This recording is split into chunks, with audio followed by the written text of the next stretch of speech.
Passive voice structures, formal versus informal usage. Most ESL textbooks, when addressing the passive voice, typically explain only one conventional structure for forming passive sentences. However, there are actually two distinct structures used to build sentences in the passive voice. For example, formal structure, Amy was fired. Informal structure, Amy got fired. Both sentences are grammatically passive, but they differ in formality and emotional tone.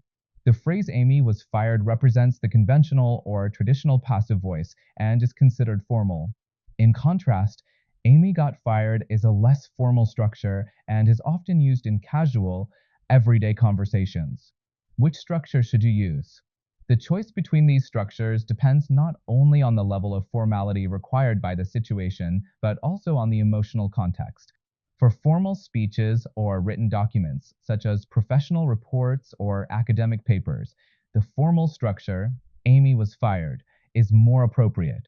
Conversely, in casual conversations with friends or family, the informal structure, Amy got fired, is acceptable and often preferred. Tone and emotional considerations. It is important to note that Amy was fired does not inherently convey emotion or empathy. It is neutral and objective. On the other hand, Amy got fired often carries an emotional undertone, expressing sympathy or empathy for Amy's situation. When deciding which structure to use, you may need to balance formality with empathy.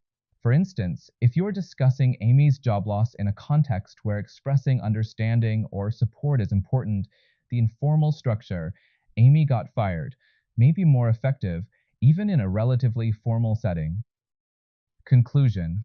Both structures are valid, and the decision of which to use should consider the circumstances, the intended audience, and the desired tone.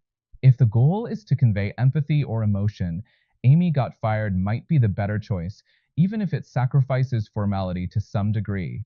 On the other hand, if formality is a priority, Amy was fired is the appropriate option. By carefully considering these factors, you can choose the structure that best suits your communication needs.